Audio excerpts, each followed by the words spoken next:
Welcome back to Must Play Reviews.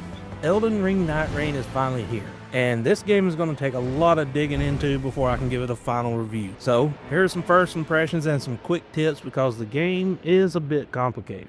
So first up, you can play the game either single player or 3-player co-op, and I think everybody has probably already seen that by now. What might be the biggest issue with this though is that when you jump straight into co-op, you're probably not really going to know what you're doing. It does give you a tutorial, but it really doesn't help that much.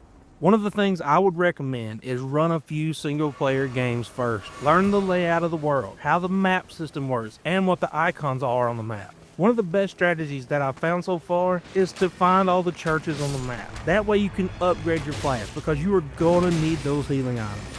Unless, of course, you're one of those people that, can beat the game without ever leveling up, which I'm not one of them.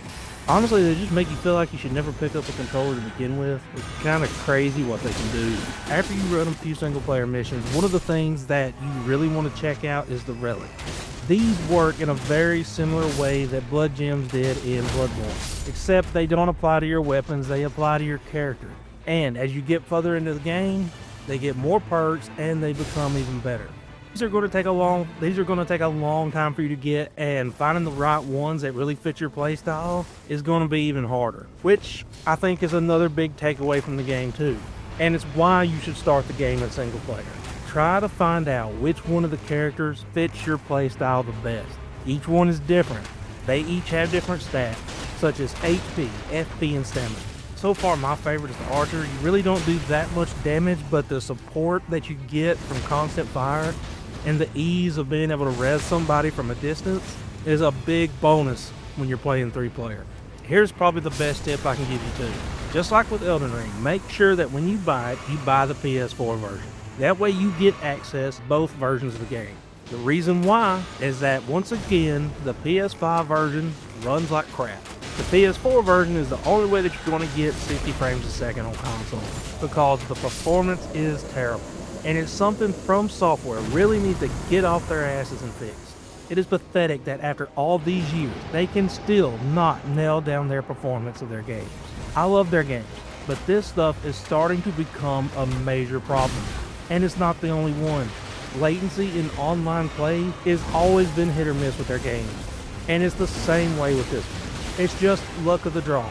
It is better than Dark Souls games because those I never had a single good experience that I can think of. It was always lag, but at least with this one, I have had some matches where there is zero lag. But there are those times where it still gets pretty bad.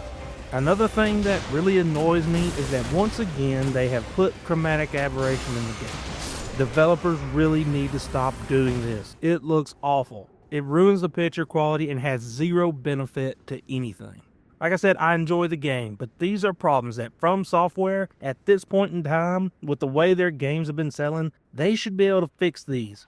Especially considering that this is a much smaller map than the other games. There is no reason for performance to be this bad on the PS5 version. But with that being said, I do really enjoy the game. It's hard, it's a challenge, and every time you fail, you just want to pick the controller back up and try again. It's a great addictive loop. They just really need to work out their performance and latency issues. I should have a full review out on the game fairly soon, but as for now, that's my first impressions.